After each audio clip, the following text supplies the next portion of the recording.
CGF లాస్ట్లో పెడతారా? Vote లాస్ట్లో పెడతారా? ఓటు లాస్ట్లో రిక్వైర్మెంట్స్ ఇది కార్పొరేషన్ రిక్వైర్మెంట్.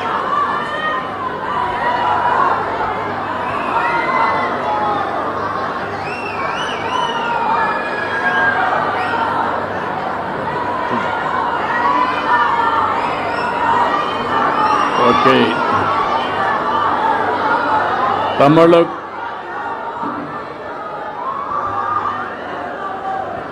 చూడు, తమ్ముళ్ళు కూర్చోవాలి, మధ్యలో ఉండేవాళ్ళు కూర్చోవాలి 2 నిమిషాలు.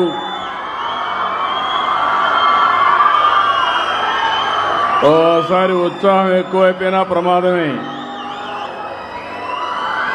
మధ్యలో ఉండేవాళ్ళు కూర్చోవాలి, మిగిలిన వాళ్ళు వినపడడం లేదు. కూర్చోవాలి, కుర్చీలు ఉన్నాయి, దయచేసి కూర్చోవాలి. ఈరోజు స్వచ్ఛ ఆంధ్రప్రదేశ్ కోసం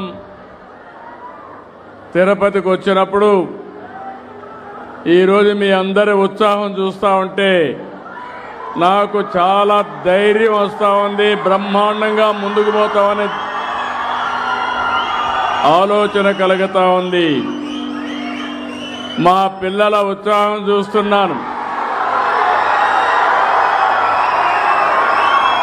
వాళ్ళ కేరింతలు చూస్తూ ఉంటే నాకు చిన్నప్పుడు నేను కూడా అదే మారిగా ఎగిరేవాడిని. అది ఆలోచించినప్పుడు నాలో కూడా ఉత్సాహం పెరుగుతూ ఉంది.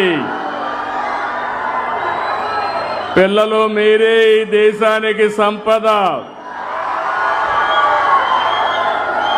ఈరోజు ప్రపంచంలో ఎక్కడికి పోయినా భారతీయుల్లో బ్రహ్మాండమైనటువంటి అవకాశాలు ఉన్నాయి. అందులో మీరు చూస్తే ఎక్కడ చూసినా తెలుగు వాళ్ళంటే 100కి 30-40% మన వాళ్లే ప్రపంచం అంతా ఉన్నారంటే అది మీలో ఉండే తెలివితేటలు, సమర్థత. నేను కూడా తిరుపతిలోనే చదువుకున్నా. మీ మారిగానే స్టూడెంట్గా తిరుపతిలో ఉండే అన్ని వీధులు తిరిగాను. తర్వాత ఎమ్మెల్యే అయ్యాను, అంచెలంచెలుగా ఎదిగాను. రాష్ట్రంలో 4వసారి ముఖ్యమంత్రిగా అయ్యానంటే ఇక్కడుండే వెంకటేశ్వర స్వామి ఆశీస్సులు, మీ అందరి సహకారం అని మరొకసారి విజ్ఞప్తి చేస్తున్నాను. ఈరోజు నేను ఇక్కడికి వచ్చింది ఒక పవిత్రమైన పుణ్యక్షేత్రం. ఇక్కడికి వచ్చి నేను కపిల తీర్థం వెళ్ళాను. కపిల తీర్థంలో పూజలు చేసి అక్కడుండి ప్రతి ఒక్కరు కూడా ఏ విధంగా పవిత్రంగా పరిశుభ్రంగా పనిచేస్తున్నారో అడిగి తెలుసుకున్నాను. అది తెలుసుకున్న తర్వాత మునిపే మీరు చూస్తే పక్కనే ఇక్కడ ఏదైతే ఒక మంచి సర్క్యులర్ పార్కు కోసం ఒక కార్యక్రమానికి శ్రీకారం చుట్టాం. నేను ఇప్పుడు కాదు, ఇంత మునుపు కూడా ఒకటే ఆలోచిస్తూ వచ్చాను. ఎక్కడ చూసినా పరిశుభ్రంగా ఉండాలి, పచ్చదనం ఉండాలి. పర్యావరణాన్ని మనం కాపాడుకుంటే మన జీవితాల్లో ఆనందం ఉంటుంది, మనకు సమస్యలు లేకుండా ముందుకు పోయే పరిస్థితి వస్తుంది. అందుకే మళ్ళీ ఈసారి నేను ఏపీ ముందుండాలని స్వచ్ఛ ఆంధ్రప్రదేశ్ కార్యక్రమాన్ని 3వ శనివారం నిర్వహిస్తున్నాం. ఈరోజు నేను ఒకే మాట చెప్పాను, మీరు రోజంతా చదువుతున్నారు, 3వ శనివారం చదవకుండా మీ పరిసరాల్ని పరిశుభ్రంగా పెట్టుకుంటూ ఎక్కడా చెత్త కాగితాలు వేయకుండా వేసిన కాగితాలు కూడా వేరేసి చెత్త బుట్టలో వేసే కార్యక్రమానికి శ్రీకారం చుట్టాలి. అందుకే మనం దేవాలయానికి గౌరవిస్తాం, దేవుడికి గౌరవిస్తాం. ప్రతి ఒక్క ఇల్లు కూడా ఒక దేవాలయంగా తయారు కావాలి, ప్రతి ఒక్క ఊరు కూడా ఒక దేవాలయంగా ఉండాలి. స్వచ్ఛందంగా స్వచ్ఛతతో ముందుకు పోవాలి, చెట్లు పెట్టాలి, ఆహ్లాదకరమైన వాతావరణాన్ని మనం క్రియేట్ చేసుకోవాల్సిన అవసరం ఉంది. నేను ఒకటే మిమ్మల్ని అందరినీ కోరుతున్నా, ఇక్కడుండే వాళ్ళందరం కూడా స్వర్ణాంధ్రప్రదేశ్ కావాలనా లేదా తమ్ముళ్ళు అని మిమ్మల్ని అడుగుతున్నా. ఇప్పుడుండే పేదరికంలో చాలిన ఆదాయంతో మనం ఇబ్బందులు పడవలసిన అవసరం లేదు. అందుకే నేను పిలిపించాను, మా యువత సమర్థవంతమైన యువత, ఈ పిల్లలు తెలివైన పిల్లలు, మిమ్మల్ని బాగా చదివిస్తే ప్రపంచాన్ని జయించే శక్తి తెలుగు జాతి పిల్లలకు ఉందని మరొకసారి విజ్ఞప్తి చేస్తున్నా. అయితే మన భవిష్యత్తు బాగుండాలంటే మనలో కూడా ఒక చైతన్యం రావాలి, మనం ఒక స్ఫూర్తిదాయకంగా ఉండాలి. పిల్లలు మీరు చెప్తే అందరూ వింటారు. మీరు చేయాల్సింది ఎక్కడ చెత్త వేయకుండా, ఎక్కడ చెత్త ఉన్నా దాన్ని కానీ తీసి చెత్త బుట్టలు వేయగలిగితే ఒక స్ఫూర్తిదాయకంగా ఉంటుంది. జపాన్ ఉంది, అక్కడ ఎవరు రోడ్లు క్లీన్ చేయరు, రోడ్లన్నీ పరిశుభ్రంగా ఉంటాయి. దానికి కారణం ప్రతి ఒక్క వ్యక్తి ఏదైనా వాడినా ఆ వస్తువుని నేరుగా మళ్ళీ పర్సులో పెట్టుకుని ఇంటికి పోయి చెత్తబుట్టలు వేసే పరిస్థితి వస్తుంది. ఈ సంవత్సరం నేను గర్వపడుతున్నా, మొన్నే government of India Swachh Bharat మిషన్లో మన రాష్ట్రం అగ్రస్థానంలో నిలిచాం. స్వచ్ఛ సర్వేక్షణలో 5 అవార్డులు సాధించి దేశానికే ఒక ఆదర్శంగా, ఒక మోడల్గా మనం వచ్చే పరిస్థితికి వచ్చాం. స్వచ్ఛ సూపర్ లీగ్ 2024లో తిరుపతి, గుంటూరు, విజయవాడకి గుర్తింపు వచ్చింది. అదే మరిగా సఫాయి మిత్ర సురక్షిత షహర్ కింద విశాఖపట్నానికి అవార్డు వచ్చింది. ప్రామిసింగ్ స్వచ్ఛ షహర్ కింద రాజమండ్రికి గుర్తింపు వచ్చింది. గార్బేజ్ ఫ్రీ సిటీస్లో విజయవాడ 7వ ర్యాంక్ వచ్చిందంటే, స్టార్ వచ్చిందంటే ఇది ఒక చరిత్ర. ఎవ్వరికీ రాని ర్యాంకు 7 స్టార్ విజయవాడకు వచ్చింది. దీనికోసం పనిచేసినటువంటి పారిశుద్ధ్య కార్మికులు నా పక్కనే కూర్చున్నారు. వారే దీనికి కారకులు, ఈ అవార్డులకు కూడా వారే కారకులు. అధికారులు కూడా అభినందిస్తున్నాం. ప్రజల్లో కూడా చైతన్యం వచ్చింది. వాళ్ళందరినీ మనస్ఫూర్తిగా అభినందిస్తున్నా. ఒక మాటలో చెప్పాలంటే వీళ్ళే నిజమైనటువంటి సమాజ సేవకులు అని చెప్పి మరొక్కసారి మీ అందరికీ విజ్ఞప్తి చేస్తున్నాను.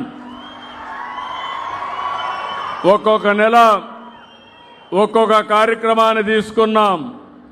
ఈ నెలలో ప్లాస్టిక్ కాలుష్యాన్ని నిర్మూలించాలి, ఎండ్ ప్లాస్టిక్ పొల్యూషన్. ఇది ఒక పెద్ద భూతం. ఇక్కడే ఒక భూతం వేషం వేసుకొని మా మిత్రుడు వచ్చాడు, ఒకసారి లేచి చూపేయండి.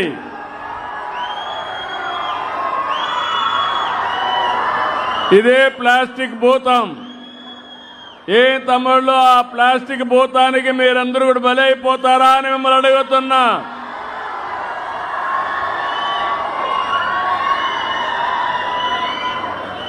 ఈరోజు మనం అందరూ చూస్తున్నాం, ఎక్కడ చూసినా ప్లాస్టిక్ మయమైపోతా ఉంది. నిద్ర లేచి మీరు బ్రష్ చేసుకునేది కూడా ప్లాస్టిక్ తోనే బ్రష్ చేసుకుంటారు. ఆహారం తినే ప్లేట్ల వరకు ఎక్కడ చూసినా ప్లాస్టిక్ ప్లాస్టిక్ ప్లాస్టిక్. మనం రోజు వాడే బాటిళ్ళు, కప్పులు, కవర్లు ఇవన్నీ చాలా ప్రమాదకరమైనటివి. దీనివల్ల వాతావరణం కలుషితం అవుతుంది. మనకు క్యాన్సర్ రావడానికి కారణం ఈ ప్లాస్టిక్ అని చెప్పి నేను మీకు తెలియజేస్తున్నా. ఈరోజు మీరు ఒక్కసారి చూస్తే ఈ ప్లాస్టిక్ కూడా సింగిల్ యూజ్డ్ ప్లాస్టిక్ ఏళ్ల తరబడి వాడుతున్నాం. ఇది మట్టిలో కలవదు, భూమిలో పోతే ఎక్కడికక్కడ భూమి కూడా కలుషితం అవుతుంది. దీనివల్ల మొక్కలు కూడా మొలవు. ఇంకో పక్క మనం తినే తిండి ఈ ప్లాస్టిక్ కలిసి అక్కడి నుంచి మనందరికీ విషవాయువుల వల్ల శ్వాస సంబంధించిన వ్యాధులు వస్తున్నాయి, క్యాన్సర్ వస్తూ ఉంది. ఏం తమ్ముళ్ళు తెలిసి ఈ ప్లాస్టిక్ బలైపోతారా, ఈ భూతానికి బలైపోతారా అని మిమ్మల్ని అడుగుతున్న. చెత్త బాగుండాలంటే మనలో కూడా ఒక చైతన్యం రావాలి, మనం ఒక స్ఫూర్తిదాయకంగా ఉండాలి. పిల్లలు మీరు చెప్తే అందరూ వింటారు.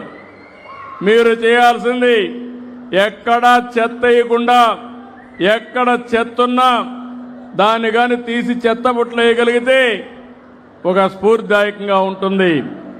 జపాన్ ఉంది, అక్కడ ఎవరు రోడ్లు క్లీన్ చేయరు, రోడ్లన్నీ పరిశుభ్రంగా ఉంటాయి.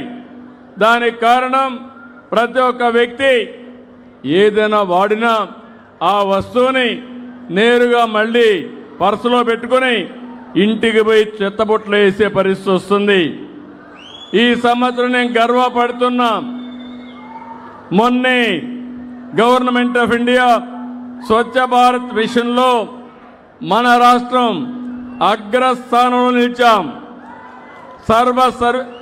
స్వచ్ఛ సర్వేక్షణలో 5 అవార్డులు సాధించి దేశానికే ఒక ఆదర్శంగా, ఒక మోడల్గా మనం వచ్చే పరిస్థితికి వచ్చాం. స్వచ్ఛ సూపర్ లీగ్ 2024లో తిరుపతి, గుంటూరు, విజయవాడకి గుర్తింపు వచ్చింది. అదే మరిగా సఫాయి మిత్ర సురక్షిత షహర్ కింద విశాఖపట్నానికి అవార్డు వచ్చింది. ప్రామిసింగ్ స్వచ్ఛ షహర్ కింద రాజమండ్రికి గుర్తింపు వచ్చింది. గార్బేజ్ ఫ్రీ సిటీస్లో విజయవాడ 7వ ర్యాంక్ వచ్చిందంటే, స్టార్ వచ్చిందంటే ఇది ఒక చరిత్ర. ఎవ్వరికీ రాని ర్యాంకు 7 స్టార్ విజయవాడకు వచ్చింది. దీనికోసం పనిచేసినటువంటి పారిశుద్ధ్య కార్మికులు నా పక్కనే కూర్చున్నారు. వారే దీనికి కారకులు, ఈ అవార్డులకు కూడా వారే కారకులు. అధికారులను కూడా అభినందిస్తున్నాం. ప్రజల్లో కూడా చైతన్యం వచ్చింది. వాళ్ళందరినీ మనస్ఫూర్తిగా అభినందిస్తున్నా. ఒక మాటలో చెప్పాలంటే వీళ్ళే నిజమైనటువంటి సమాజ సేవకులు అని చెప్పి మరొక్కసారి మీ అందరికీ విజ్ఞప్తి చేస్తున్నాను. ఒక్కొక్క నెల ఒక్కొక్క కార్యక్రమాన్ని తీసుకున్నాం. ఈ నెలలో ప్లాస్టిక్ కాలుష్యాన్ని నిర్మూలించాలి. End plastic pollution. ఇది ఒక పెద్ద భూతం. ఇక్కడే ఒక భూతం వేషం వేసుకొని మా మిత్రుడు వచ్చాడు, ఒకసారి లేచి చూపేయండి.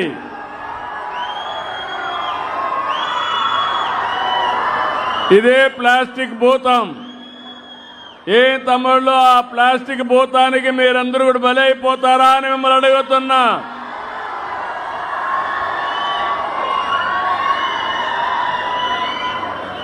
ఈరోజు మనం అందరూ చూస్తున్నాం, ఎక్కడ చూసినా ప్లాస్టిక్ మయమైపోతా ఉంది. నిద్ర లేచి మీరు బ్రష్ చేసుకునేది కూడా ప్లాస్టిక్ తోనే బ్రష్ చేసుకుంటారు. ఆహారం తినే ప్లేట్ల వరకు ఎక్కడ చూసినా ప్లాస్టిక్ ప్లాస్టిక్ ప్లాస్టిక్. మనం రోజు వాడే బాటిళ్ళు, కప్పులు, కవర్లు ఇవన్నీ చాలా ప్రమాదకరమైనటివి. దీనివల్ల వాతావరణం కలుషితం అవుతుంది. మనకు క్యాన్సర్ రావడానికి కారణం ఈ ప్లాస్టిక్ అని చెప్పి నేను మీకు తెలియజేస్తున్నా. ఈరోజు మీరు ఒక్కసారి చూస్తే ఈ ప్లాస్టిక్ కూడా సింగిల్ యూజ్డ్ ప్లాస్టిక్ ఏళ్ల తరబడి వాడుతున్నాం. ఇది మట్టిలో కలవదు, భూమిలో పోతే ఎక్కడికక్కడ భూమి కూడా కలుషితం అవుతుంది. దీనివల్ల మొక్కలు కూడా మొలవు. ఇంకో పక్క మనం తినే తిండి ఈ ప్లాస్టిక్ కలిసి అక్కడి నుంచి మనందరికీ విషవాయువుల వల్ల శ్వాస సంబంధించిన వ్యాధులు వస్తున్నాయి, క్యాన్సర్ వస్తూ ఉంది. ఏం తమ్ముళ్ళు తెలిసి ఈ ప్లాస్టిక్ బలైపోతారా, ఈ భూతానికి బలైపోతారా అని మిమ్మల్ని అడుగుతున్నా.